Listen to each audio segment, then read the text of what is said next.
Welcome back, everybody, to another episode of Around the Kinky Campfire. This is your superlative, superfluous, super duper, your super duper host, H.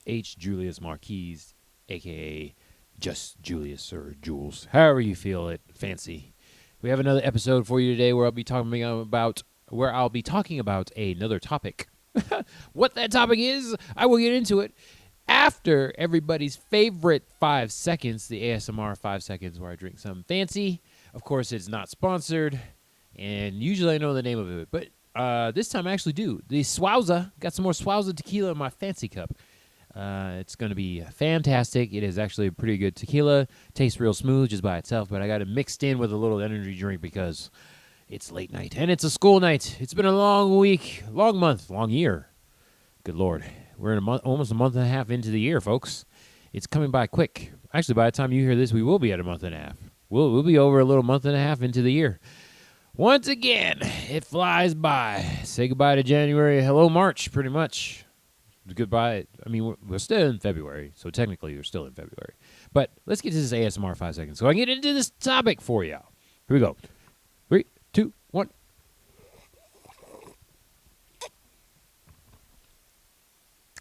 Oh, it's so cold.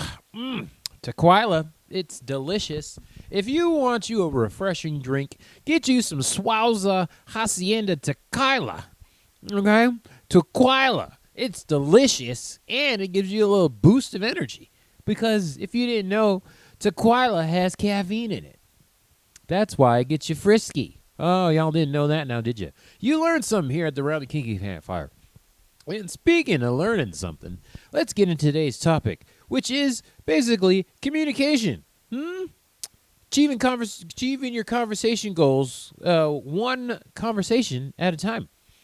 Let's just say great conversationals, great communicators are not born, they are made. Conversation skills, as you know, Julius loves his skills talk here, his most of the time. But we do like our skills talk, and guess what? We're going to talk about some more here, and I just wanted to go ahead and break them down because I always talk about all the advanced skills. I don't even know. But we're going to talk about skills in general, and we're going to start right here with some conversation skills. I'm going to break this down. I got a little article from the Harvard Business School, Faculty Through Leadership, from almost a year ago, March of 2025. So let's break down this article because I was doing a little research in communication. This one I had put back in the notes a long time ago, but now we're going to talk about it here again because we like communication. We like skills here. Great communication is great for dynamics, great for multiple relationships, and great for just talks in general. So I was going to say like queer talks, but it's more communication. So definitely in dynamics and definitely in relationships because that's what we like to talk about here on Around the Kinky Campfire. New episodes on Thursdays, video episodes on Fridays. And make sure you comment on all the different things. That's a call to action. If y'all didn't know what that was, like and comment on all the different platforms. Ooh, tequila burps. You can comment on Spotify now. I don't know about iTunes. I don't really listen to that one, but I know we're on iTunes because that's what we do. We deploy this podcast on everything. Okay, let's see. Conversation could have gone better. Something you think about. Conversations is an act of continual co-creation, a continual process, something we like to do here at Around the Kinky Campfire. Work on things for the rest of our lives, forever and ever, until the end of time and the days do us part. Once again, it's something we like to do. So I love this article because it states a lot of the things I've been saying, and of course I like to feed my own agenda. I don't even know what I mean by that, but it's hilarious. Okay, we make thousands of fleeting micro decisions about what to say, how to say, and when, while simultaneously making constant adjustments under conditions of certain uncertainty and change. I will say I'm going to talk to myself now in the future that I'm going to post this link in the description. I think I've been doing well. Hopefully y'all see that this week in the episode that I have out, or the last week, I should say. Last week, we're in the future. So the episode last week, hopefully you guys got to check that out. Q&A from Reddit. Okay, so, yeah, once again, this is a great article. And my notes just keep disappearing. That's great. All right, so here we go. Let me go back to my notes. Do. All right, so I broke this article down because I didn't want to just read the whole entire thing. So hopefully we can keep everything in line and checked in. Boy. All right. All right. Consent isn't a checkbox. So we're talking about consent now as well as the conversation because this is what we do. We love talking about consent. And I'm going to have to read more of the research on this whole entire thing. But I want to relate this to consent because, of course, we are in a BDSM kink community. We develop consent norms beyond mainstream definitions, voluntary, informed, and ongoing. Ongoing. Consent is always 100% revocable. Let us remember that. It's ongoing. So hopefully we can take these communication basics and skills and use them for our kink and BDSM dynamics because that's what we like to do. All right? That's what we do here and around the Kinky Campfire. We try to educate you. Hopefully, y'all will use something I say for yourself and do your own research because I do not care about being correct. I just have facts, and I will give my opinion on them. Right, correct. I don't care about being right. You could do your own research on certain things. How about that? So I hope it inspires you like a little jumping off board. One of these episodes where I give out information, you guys can use that for yourself. I'm feeling very inspired because I gave my relationship anarchy talk. Finally, the whole entire lesson, I feel like I needed like 2 more hours, but I finally got the whole 2-hour talk in recently, and I felt good about it. So now I'm pumped to record more episodes. And I'll continue to work on that presentation as well. And we did a little improv, and everybody enjoyed that too. Okay, hopefully I will see that, a little clip of it or something on the YouTubes.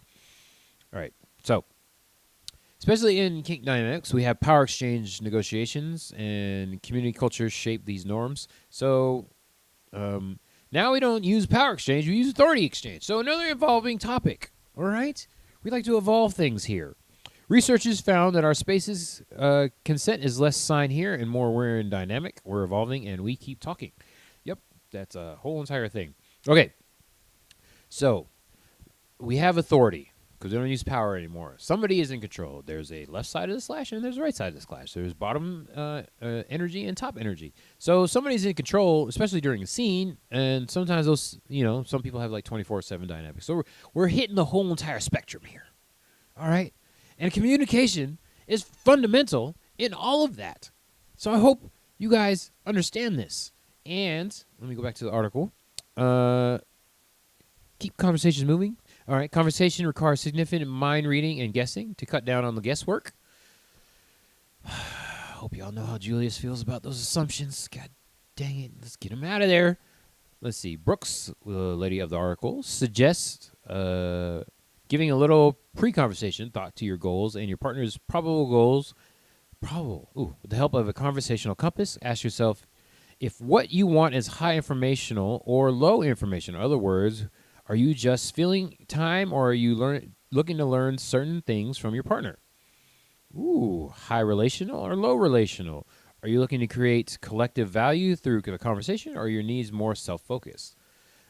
Increasing self-awareness of your goals can help you prioritize what's important. If you don't, oh my goodness gracious, if you hit it right there on the head. That is such good stuff right there. So why are we having these conversations? That's the question. What is the point of all this? Stop wasting people's time. How about that? I'm just going to get right into my opinion on this whole entire thing. Why are we just filling time? I realize, listen, okay, so really hard not to be super generalizing here, especially me coming from the introvert side. I do not need to just talk to be talking. I do not need to talk to fill space. I learned recently there are people, no, I didn't learn recently. I relearned recently that there are people that can't handle silence, which is kind of okay with me. I know for me, one of my green flags, I guess, is that I need partners that are just fine just being silent, just have no issues, good 10, 20 minutes just sitting there, we can be feeling each other's energy or just feeling each other, so physically or metaphorically, just being in each other's presence, not needing to say anything. Let's just have a nice little conversation there or just mentally.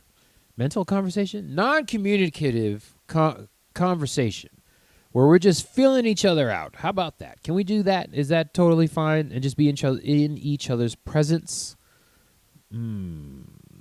thinking back on times now where I just had a good 10 minutes to just sit there. Cuddling is my form of non-verbal communication with a partner, and just sitting there just feeling each other. It's so good. Good stuff. And I realize that not everybody can just sit there with the silence. It just gets awkward, and then you have to fill the space. But let's just not waste each other's time with that stuff. Maybe we just need to sit silently and just feel each other out. How about that? High relational, low relational, or creative value through conversation or needs. Okay, so create collective value through the conversation. What is the point of this conversation? And they give a nice little chart, which once again I'll put the link for this whole entire article in the description. So good stuff.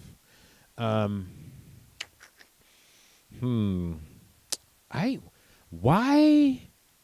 Again, I have to be super generalizational. Generalize. Be super generalize a lot here, because it's like if you're not creating collective value, what is the point in the conversation with a partner? So I'm very confused by that. You got to ask yourself, why are we doing this thing if we're not trying to work on something? What is the point of this? My goodness, it's so weird. Okay, so back to dynamics. I would say even just like regular relationship in general. Ideal consent norms meet real-world complexities, role-play dynamics, trust, assumptions, community pressure, and silence once again. So we have ideal consent norms. So, of course, we like to say, like free use and consensual non-consent. Somebody might be giving a class on that soon. Is quote-unquote ideal, but real-world things is there really ever such thing as 24/7? Can you really do that? Is that just a fantasy? I know people like to put that into practice and put that on their kinks list, but, I mean, people have jobs. You got to make money. Unless you find some way to make money with your 24/7 dynamic, which I would like to know. Please tell me how you did that. That would be amazing to figure out. But really, most people have to go to work, so you can't really do it there, or can you? Something you should ask yourself. So there's those ideal things, and I know Primal Julius here likes a good takedown scene.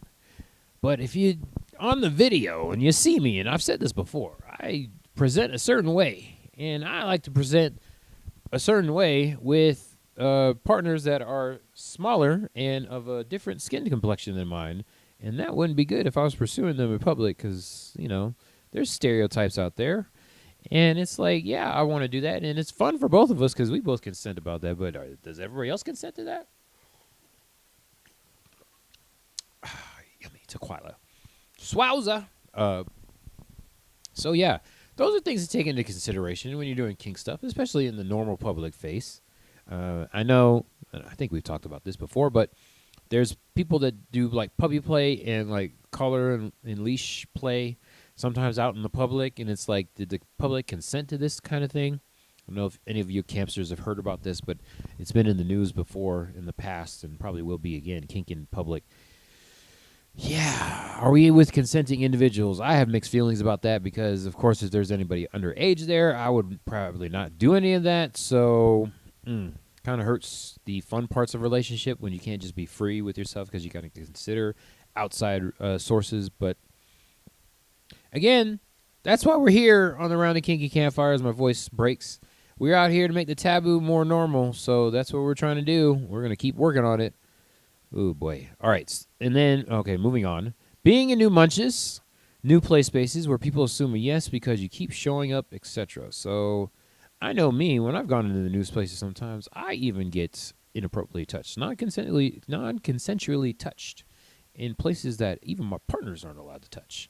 In general, I'm not going to go into specifics there, but there are places right there. I know you're like, what the fuck? Yes, exactly. There are places there that are my body that even my partners aren't allowed to touch. Yeah, so that's a thing.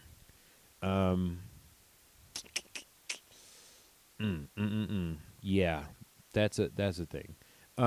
So when you go into a new space, dungeon, party, whatever, just make sure you get all the rules hopefully beforehand, but definitely while you're there, making sure that you're following everybody's rules. Because there's always like unwritten rules, especially depending on your spaces, and each space has different rules. So if you're in like a kink space versus a swinger space, or just like a party space, pretty much like a house party where most people know everybody, it's like you're coming in and you're the new person. You best get those rules ahead of time if you can, or just like get them while you're there.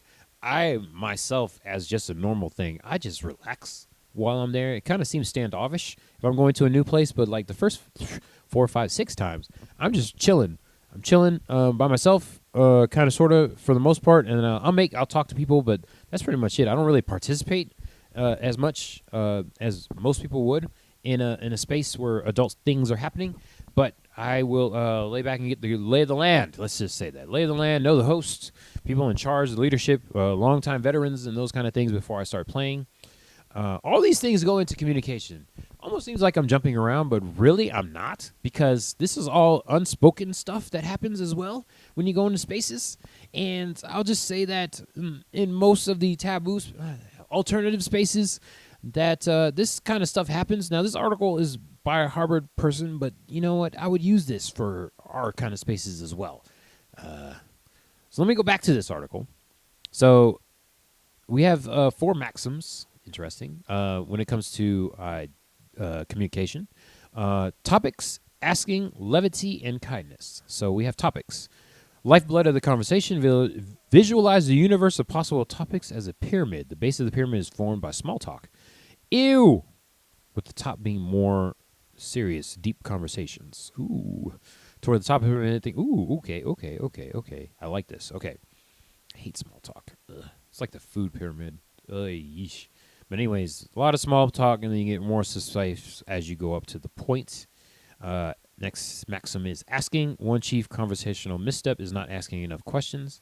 Lead with curiosity, people. Lead with curiosity. If you are those awkward persons, like myself, that have weird reactions to social situations, leading with curiosity and asking questions is always good, but don't be an interrogator or an interviewer. That is not good, too. Remember to give a little bit of this about yourself. I'd say like a 2-1 ratio, 2 questions to one part's personal information.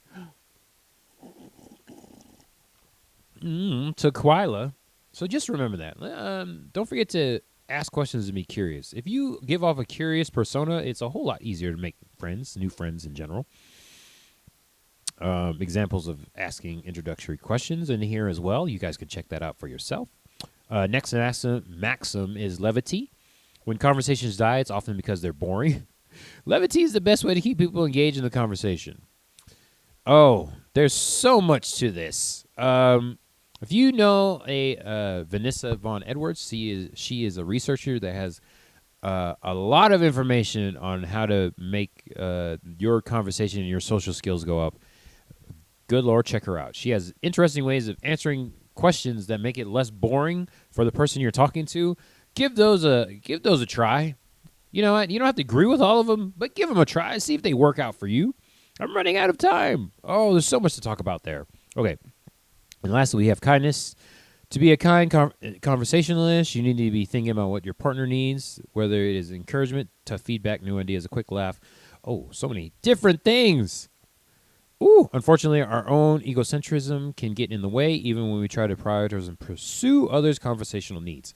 So once again, you can't really be a mind reader. They listed off a couple of different things. It's like, how the hell would you even know what to provide there? I would say just be emphatic. Show some empathy. Don't invalidate people. Be validating. Don't do the, well, I would. No, nobody wants to hear that shit. So many different things. All right, there's more to this article, but I can't get to it in the amount of time I have. Why are you resetting on me? Stupid phone. Okay. Stop it. Oh, my God. Okay. Let's see here. So I had to talk about all of that. All right, so, oh, man, conversations. This is going to be a multi-parter. Okay, back to consent and authority exchange and dynamics. All right, so we have the psychological themes in those areas: power, desire, taboo, trust, vulnerability. We have to keep those all in mind. There is a power or authority exchange. There is desire, I would say lust. all these things are also libido. So thinking about libido, it's not just the sexual energy, it's the motivation energy in the first place. Why are we doing these things? I ask you, why are we doing those things? Yeah, these are all reasons and everything that we got to get to. I want to dive deeper into this, but we just have only so much time. Oh, man. Okay. Yeah. Hopefully this was somewhat helpful to everybody, what I'm talking about here. I know I'm jumping back and forth, but this is kind of the basis of what my education comes for, and I can only give so much because of awareness, because I have the experience, and I may or may not have the academic side of it because I don't really have like any degrees or certifications in relationships, but I'm getting there, and I have the experience to back it up. So all these things are helpful, so says the Julius, but look this stuff up yourself. Check out this article yourself. So quickly in closing, once again, want to say that consent isn't passive. It's always ongoing. There is always revocable consent. Always revocable consent. If you don't agree with that, I would question yourself. And if your partners or whoever you interact with doesn't agree with that, I would question them as well, because that's kind of nuts. I'll just say that right now. Where do your consent norms come from? Because the reason I asked this question is because you see it on the Reddits. As y'all know, I am a Redditor. Y'all saw in the last episode, I answered specific questions from Reddit that I got from Reddit. And it drives me crazy because people always ask, is this consensual or is this ethical on there? And it's like, what do you think? What do you think? All right? I went, again, after this class that I just taught, I had to go back and ask myself, what is my needs, wants list? What are my boundaries? I had to reiterate that. And I finally realized that I have concrete boundaries that I have been shaming and guilting my own self about for so long. And it's like, you know what? I just need this to be a thing. This is going to be a thing. And it's going to be a thing. All right? I'm not going into specifics. This is my list. But I had to just take a minute for myself and be like, you know what? This is going to be on my list. I'm not going to feel bad about it, but this is how I'm going to be. And I don't need society dictating that for myself. I don't want to seem like I'm on a high horse or anything with my views on life, because I've fucked up a lot. I will say this over and over again. I have fucked up a lot. It has happened, and I have done it. I'm telling you right now, almost everything, except for the sexual stuff, because I never really had that motivation. But the other stuff, especially with communication and making assumptions, this is why I always get on everybody and myself. I'm looking at a mirror when I say this. Fuck them assumptions. Get them out of here. Work on that shit. And it's like, you don't need society messing everything up for you. So if you have a consent question, please ask yourself or ask me. You can hit me up on the Instagrams, the YouTubes, or the emails. Let me know what questions you have exactly. I know I was very generalized when I was talking about this stuff, because conversations and consent, they kind of go one hand in hand, especially if you're like, even in a regular relationship, you can be a monogamous vanilla person, have these same issues with communication and consent, and still be over on the other side as a kinky, non-monogamous person, whatever you float your boat in. Or if you're just in a dynamic, you have consent and you have communication and you have conversations. Let's work on those, people. All right. We'll talk about this some more. Of course, we'll be talking about all that over and over again. Thank you for listening, downloading, and watching Around the Kinky Campfire. This is your host, the superb H. Julius Marquise. New episodes on Thursday and video episodes on Friday. Usually, I was late last week, but we're on time this week. I did it. I corrected it. But please ask me questions in the comments and all those different kinds of things. But we'll catch you next time. Hello.